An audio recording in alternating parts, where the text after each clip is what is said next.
This is Traackr's State of Influence report briefing for Q1. So we looked at what is happening in terms of the influencer-generated content around in the beauty space in January, February, and March of this year. When we're talking about trends and topics that influencers are covering, when they're talking about generic beauty terms, when they're talking about various topics like hair inclusivity and things like that, we are looking at a very large panel of over 50,000 influencers who are based in the United States and Europe. And that's how we're doing that trend analysis. When we're talking about brands, we're using our benchmark. And so we are looking specifically at influencers who've mentioned a specific brand in a specific geography, the United States, the UK, and France in particular. So just so you understand a little bit about the data and where that's coming from. Overall Q1, as we have often seen year over year, is a little bit slower compared to Q4 in general because we're coming off that holiday season when October and November in particular are really, really strong months when it comes to influencer-generated content in this space. January and February tend to be pretty slow, and then March you start seeing that pickup again, which carries into the summer times as well. So it's normal to see a slight dip in terms of overall content mentioning generic beauty terms around cosmetics, hair care, skincare, fragrance. And we definitely saw that a little bit as we would expect this quarter. Sorry, just laying the buttons. However, what was really fascinating to us this quarter is that the beauty content production and consumption on TikTok, it just continues to grow. And so even in a quarter when we normally see a little bit of a sluggish, people are not quite ramped up yet in the year, beauty content, so content mentioning makeup terms, skincare terms, hair care, fragrance, etc., just a rise across the board in most metrics. And we definitely see more influencers, we definitely see more posts, and for sure more video views. And that's going to be a theme too in this briefing, is that video views, as I'm sure many of you are feeling every day, video views are becoming so important. Video content is becoming the default. Viewing content is becoming the primary form of engagement, and we really have seen that happen. We've also follow a couple, we try to look at a broad range of different topics and trends that are taking place in the space. Things that really jumped out to us this quarter, both skincare and makeup are just continuing to be very strong in terms of influencer interest and audience interest in those topics. I think what's really interesting in skincare is that it's just getting more and more niche and more nuanced. There's a lot of people consuming content now around skincare and DNA and genetic testing. There's this desire to know more about our own skin and know as much as we possibly can and how to create those routines from that. Skin and hormones has definitely seen an uptick in video views on content mentioning those terms. On the other side of the spectrum, the skinification of makeup and then colorful skincare. So this convergence of the two continues to really capture both influencer and audience interest. And something else that we've seen a lot of over the last couple of years, and it continues strong, is inclusivity in the beauty industry. And in particular, we've been noticing a lot of interest in hair conversations around natural gray hair, as well as wigs and extensions. I know that something that's top of mind for pretty much everybody is just where is social commerce heading? How can we further take advantage of it? How can you blend your affiliate programs or create affiliate programs and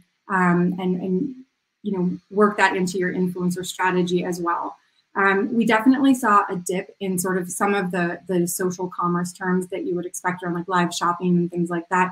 We saw a dip from Q4 to Q1. Again, makes sense given the holidays. But something that's really interesting is that we have seen a significant uptick in influencers using link in bio terms.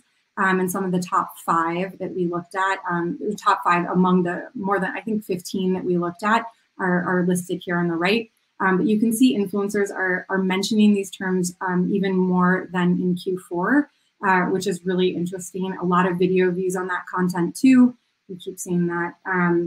I think that what's really interesting here is just to try to understand, how we're seeing influencers try to diversify their revenue streams, not just do partnerships, for example, with content, but also have those affiliate programs, or either create their own stores or send their audience to your stores. And we really see that behavior happening, and we expect it to continue.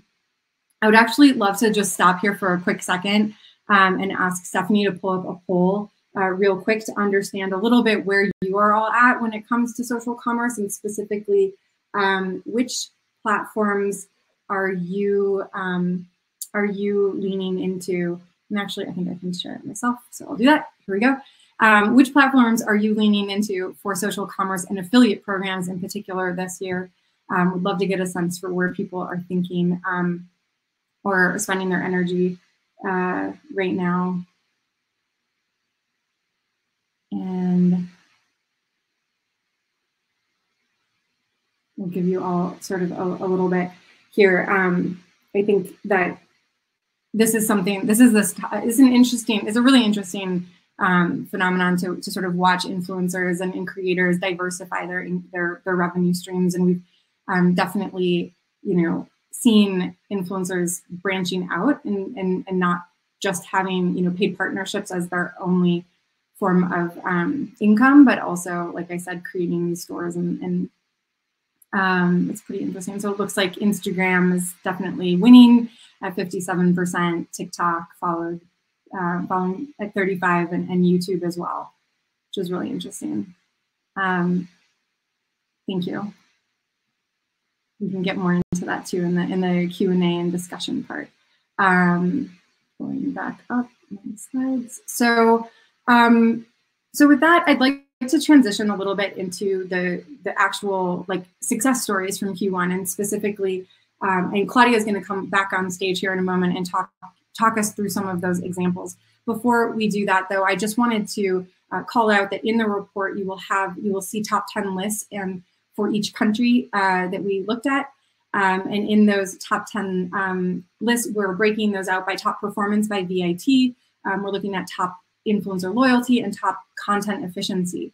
And I just want to quickly give the group an understanding of how we measure influencer marketing at Traackr. I know some of you are already familiar. This will be very brief. We have created a couple years ago a score, our metric. It's called the Brand Vitality Score, VIT. What it does is it aggregates KPIs related to visibility, so the reach of your content, impact or the engagement of your content, and trust, meaning how prominent is your brand compared to other brands in that piece of content. And what's really powerful about VIT is it's one metric that can regroup all of these other all of the other KPIs that you're getting across platforms and give you that single metric view that's really helpful for benchmarking and tracking trends over time. But where I think it becomes really powerful is that you can start to unpack it and you can see the different pieces of it, and you can look at it in different ways. And I think this is important because what is successful for one brand is not going to be successful for another. And I think it's really interesting. I think it's important to know that in influencer marketing, there's not one playbook. And the examples that Claudia will share will really highlight that. But when you start to unpack VIT and you look at the different factors that you can control, you can start to see how different strategies can get you to very high performance. And what we're looking at here are two beauty brands, anonymized, who have very similar overall VIT on the right. But when you unpack, what are they doing to drive that great score? Their strategies are very different. You can see brand A investing higher in a much larger number of influencers. You can see that brand B, for example, is leaning heavily into the reach, optimizing the reach per mention, a measure of, just so clearly going after more of like a VIP audience, for example, or a VIP influencer, I should say. And the end result is that both of these brands are performing very well, but their path to getting there is obviously aligned to their brand strategies. And so I just wanted to call that out because I think this is really important as we learn from others, that take the things that work for you and don't worry too much about the rest. So Claudia, I will hand things over to you at this point. Yeah, sounds good. Hi, everyone. So when we're talking about VIT and these brands that are performing really well, we've started to think about performance in these kind of like 4 buckets that previous slide showed. So like your activated influencers and your mentions, which is your volume. Your mentions per influencer is your loyalty. So how often are these influencers mentioning brands every quarter? Your reach per mention is how big these influencers are that brands are working with, and what tiers. So like, are they do they work with a bunch of nano influencers? Do they work with a bunch of VIP influencers? And then finally, VIT per reach is how we've started to think about efficiency. So on average, how well is each individual mention performing, regardless of how big that influencer is? Efficiency allows us to look at content performance and like, is this content driving really great engagements, video views, VIT because it's a very creative campaign? Or is it just driving VIT because we're working with a really large influencer, so reach per mention? So I'm gonna go over 4 brands now that are performing extremely well by VIT, and each one is kind of doing so in a different way. So Colourpop is a great example of a brand that really relies on volume for their VIT, for their overall VIT. And in the past 3 years, Colourpop has been an extremely successful brand. Many makeup artists use this brand in their kits every day, especially in the era of like 2020 with the D'Amelio sisters. This brand has just been really performing off the charts in the past few years. What was interesting in Q1 was that majority of their VIT came from this mid-tier influencer. So that's influencers between 50,000 followers total across their platforms and 250,000 followers. And they focused mostly on Instagram. So Instagram provided 81% of all mid-tier influencer content, whereas TikTok only contributed 9%.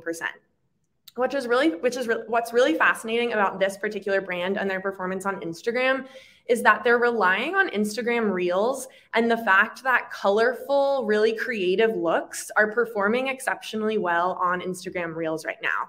So because Colourpop is so known for their exceptional eyeshadow palettes with really pigmented colors and a huge breadth of colors, these makeup artists can create exceptionally colorful, creative, and eye-catching looks. And those kind of looks are performing exceptionally well, specifically on Instagram Reels, and specifically with this kind of mid-tier or macro-tier influencer. It's a really great strategy for a brand who doesn't just want to rely on VIP influencers and instead wants to kind of hit multiple tiers of influencers. Seeding to these slightly smaller tier influencers on Instagram Reels and encouraging these creative looks can be very powerful for a brand.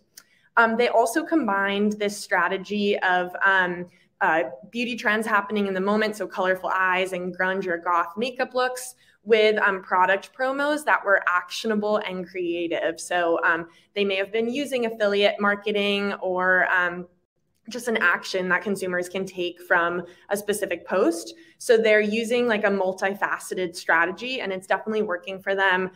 They receive some of the most mentions and one of the largest influencer communities in the US right now. And this specific data is based on Colourpop in the US, if you're curious.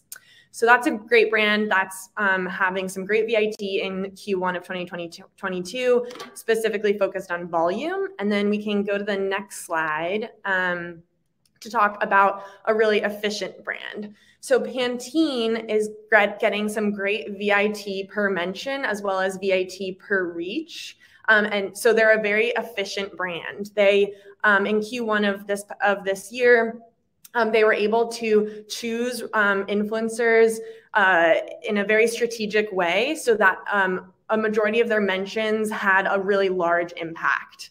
And the reason that these influencers were so successful was that Pantene was willing to take some risks and partner with many different types of influencers. So they worked with hair professionals, influencers in the fashion space, influencers in the music space. I saw one high performing post where it was a TikTok New York City influencer who mostly talks about her daily life in New York, but in this specific paid partnership with Pantene, she talked about how Pantene starts her day off and then she like goes to the Met and looks at art. So it's like really a new creative take on beauty influencer marketing where she's telling a story.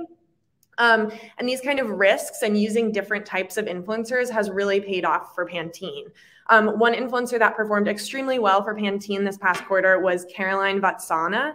So Caroline is more of a fashion influencer, and she chose to use this trend on TikTok where it's like 10 different looks based on different colorful Pantene products. So she was inspired by Pantene bottles to change up her outfits. So it's related to the products and how she's using these products in her hair. But it's also a very new creative way to reach a different market, which might be more consumers that are interested in the fashion space. When I took a look at a smaller panel of beauty brands, so like 15 drugstore hair care brands in the US, Pantene performed the best out of these really big brands in January and March. And Caroline was one of the #1 performers for both of those months.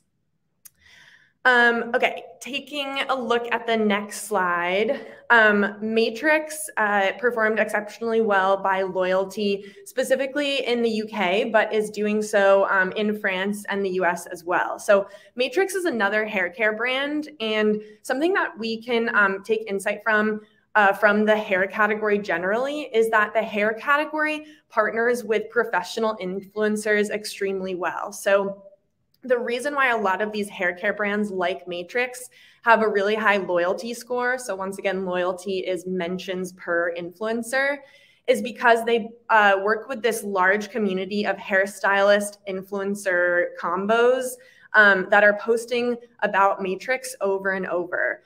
What's really great about the hair category is that oftentimes hairstylists find a brand that they like to use on their clients and then use that product in their posts over and over whenever they do like a new color treatment on a client, etc. Additionally, this kind of content is working really great for Matrix specifically because the colored hair process is extremely eye-catching when you watch it in like a video context. So TikTok and Reels allows you to combine multiple clips together, which allows the consumer to like see the hair process from start to finish. And it's really engaging for the eye, which allows for more video views. So it's both building the platforms for these nano and micro influencers / hairstylists. And then it's also producing some really great loyalty for the brand. I personally feel that other categories can really learn from the hairstylist and hairstylist community and the hair category. So I'm sure if you're watching beauty social media right now, you know that the skincare influencer is really dominating the skincare space. So skincare, like dermatologist influencer combos. But what's different about the skincare category versus the hair category is that in the skincare category, it's really VIP influencers who are producing great VIT for skincare brands. So there's only a few great dermatologist influencers and all the brands want to work with them. But the skincare industry isn't working as much with these like nano and micro level dermatologists that could be really powerful. So I feel that if the skincare community or skincare category was to take inspiration from the hair care category and started trying to build their loyalty through these nano and micro influencers, it could be really powerful for their overall VIT. So yeah, these ambassadors had incredibly high frequency of posts, so 48 to 64 each. Usually a brand only receives like 2 to 4 mentions per influencer per quarter. And these influencers, these hairstylist influencers are also extremely engaging because they have a smaller audience size. Their engagement rates shoot up when they produce this really eye-catching content.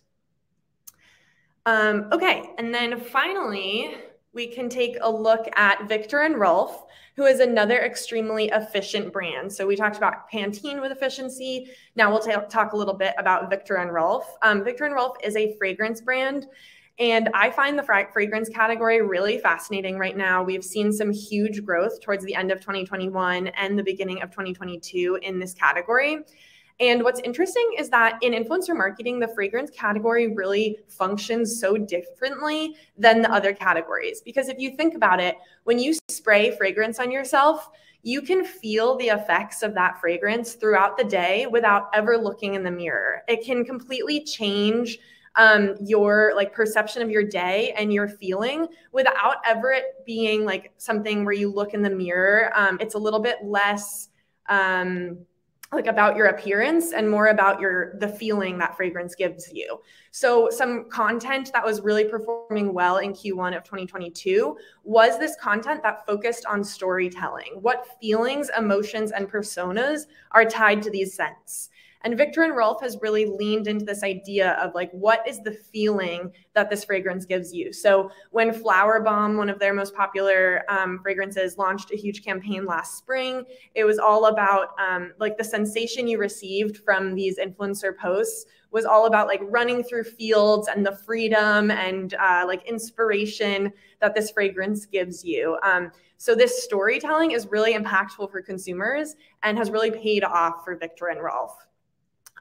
Some of the influencers that captured this persona really well for Viktor and Rolf in the UK was Victoria, who did a Flower Bomb perfume mood board. So in that classic kind of like Pinterest style, she grabbed different photos and like videos and sound and created this Flower Bomb mood board to again create this like persona and feeling of the fragrance. Whereas Jessica Out of the Closet posted a video of her and her partner for the Universal Love themed perfume. So a different take on how perfume makes you feel is really bringing in the idea of like romance and love. And this kind of storytelling is again working really efficiently for fragrance brands right now.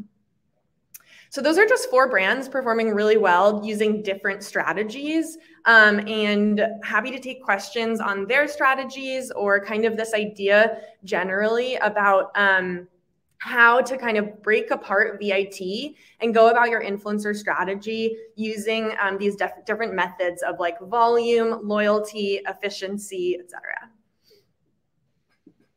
Thank you, Claudia. We have a question, which I think is really great, and I'm going to put you on the spot and also playing around with this amazing functionality. We can bring your questions up live as well, which is cool. So do you, it's a great question. Do you have any examples from smaller indie brands that are perhaps doing these things well, but maybe differently because budgets are different, of course?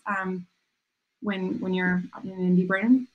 Yeah, so I don't study indie brands all that much, but one brand that was once a small indie brand and has grown so quickly is the Inkey List in skincare. So it's a brand that's now in Sephora and is huge. Many consumers are using it.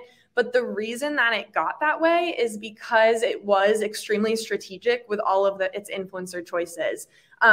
Inkey List is truly one of the most efficient brands in the skincare category overall. And they're another great example of a brand that takes a ton of risks when they're choosing their influencer partners. So they partner with like a huge variety of influencers, and they encourage their influencers to get really creative with their content and take it how they want to take it. So if you just take a look at like the content from Q1 of the Inkey List, you see that their top content like really has a huge range, which is great. And then another skincare brand, slightly smaller, but still I wouldn't necessarily describe as indie, would be Murad, who takes a very different approach where Murad tends to work with a lot of these really large Gen Z influencers. And these influencers post a photo of their face and tag Murad as like the solution to their perfect skin. But Murad is specifically targeting these like really large Gen Z TikTok type of influencers. And so that's a very different strategy where they go directly towards reach per mention and their tier strategy instead of focusing on like loyalty per se.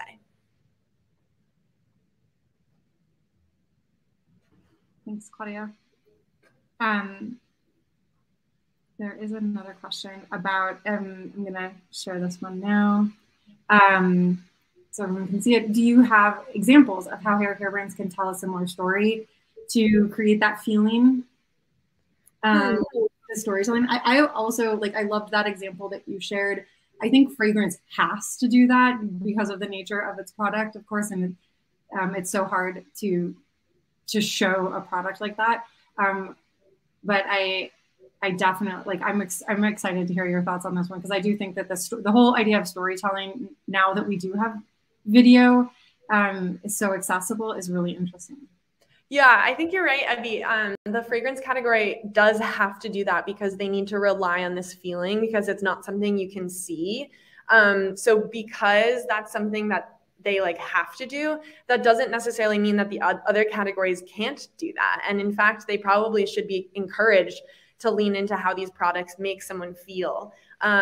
So I don't have like specific examples on the top of my head, but I did see a great post from Chloe Fineman, who is the SNL comedian, and Saturday Night Live, for those of you not in the US might not be familiar with that show. She's a comedian that partnered with Pantene recently, and she did a video about like, can your conditioner do this?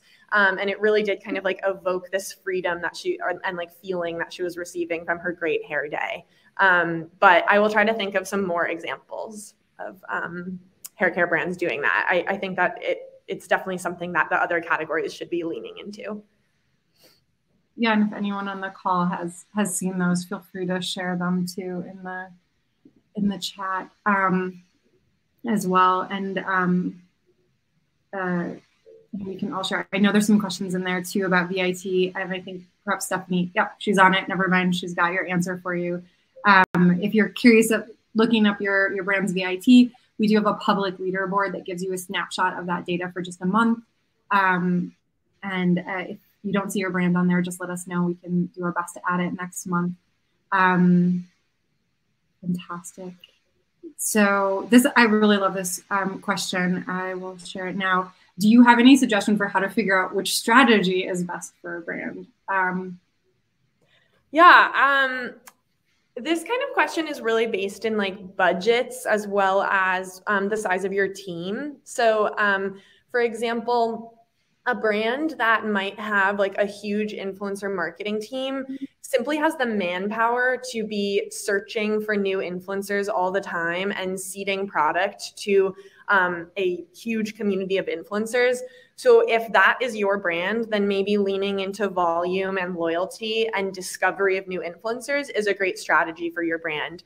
But if you have a smaller team, but higher budgets, maybe you want to lean into both efficiency and then reach per mention, so your tier strategy. Maybe you want to like lean into those really large influencers the way that Myriad is doing. You kind of have to like look at your own resources and see what you're capable of. Because of course, if you were to lean into efficiency also, you need to ensure that you're spending time every day looking at the trends on social media and just like having fun with social media in order to find like new content trends that are performing well, because the teams that are able to act dynamically and jump on trends really quickly are also going to be producing like more efficient content, since they're reacting to that kind of trend cycle super quickly. So it really just depends on what you feel your team is capable of and which direction you want to go towards. I'll also just say that I think your strategy can shift over time too, and like depending on where you're at, and if you're maybe at an earlier phase of your brand development, like certain strategies will make more sense or will be required given where you're at in terms of budget and team size and things like that. There's one of our case studies with Beekman 1802 is a really interesting example of how the brand went from zero to very like a top performing brand on TikTok in just a couple of months. by experimenting. And in the early days, they were really leaning into employee generated content and then using that to learn. And then they started working with, micro influencers on TikTok, micro mid-tier on TikTok through gifting, and searching for those influencers to gift based on how likely they were to perform for that brand, for their own brand. And so they were looking at their performance on skincare content. They're also how well did they resonate with the brand values, which in the case of Beekman is kindness. And so like looking for influencers that really fit that profile. And once they had figured that out and they had started to see great results there, including the ability to drive traffic in store, then that's when they started saying like, okay, now we want to look at VIP influencers on TikTok because they had proved it out. So I think this idea of like crawl, walk, run is also important if you're at an earlier stage in your brand development. And so it might make more sense to like test and learn, and then lean in. Yeah, I was going to bring up that case study as well, Evy, because I think it's also a great example of setting small KPIs for your team. So Beekman was a brand that started small and chose these like tangible KPIs. So something your brand could do is instead of requesting that or having the goal of improving your VIT 40% in the next year, which is a huge goal that doesn't have really actionable takeaways. You could instead have a smaller but powerful goal of we want to have 4 TikTok posts in the next year receive more than 1 million views. So just something like a bit more tangible and actionable in order to like start small and build on those KPIs and goals. That makes sense. I pulled up a follow-up question to this, which was just suggestions for incentivizing influencers when the budget's small. Does anything come top of mind to you? Have you seen anything work? Incentivizing. I think that to like incentivize influencers when your brand might be newer or smaller or you don't have huge budgets, there's kind of 2 strategies that I've seen work a lot. One is really leaning into like the science and efficacy of your product and being able to, of course, like tell your brand story well. So why these products are different.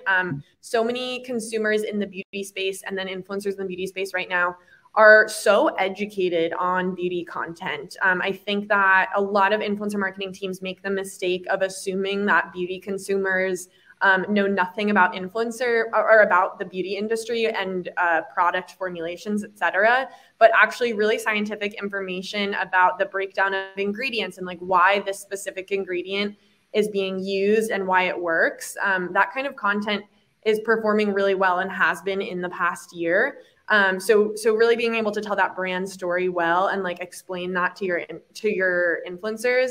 And then I think another way about it is just like forming a really strong relationship with your influencer. So getting to know like when their anniversary is, when their birthday is, really thanking them for their content and working with you, like taking them out to lunch, really making them feel a part of your team, because that's really what they are. They're doing marketing for your brand and therefore they're a contingent of your team.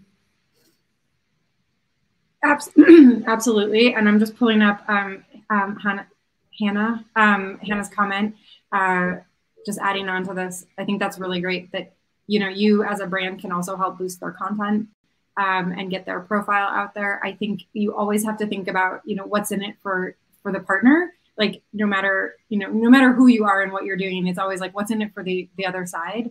I think that a lot of influencers, obviously they're always thinking about how to create the next most interesting piece of content. And so anything you can do to either help them create interesting content by giving them access to either information or experiences, even if it's virtual or even, you obviously get creative, is going to help your influence. Anything that will help your influencers create interesting content is going to make them very excited to work with you. And then on the flip side, giving that content a lot of visibility in your own and visibility and love in your own streams, I think is a great way to go there. And I think that access to your founders is also really another way to create a really cool experience, you know, for some of these micro influencers. You know, it is competitive out there, but you know, everybody's starting somewhere, and so I think that's another idea here. So thank you. Thanks for the great questions, and also for chiming into the. Okay, trying to navigate to other questions here. I am not sure if we've gotten all of them.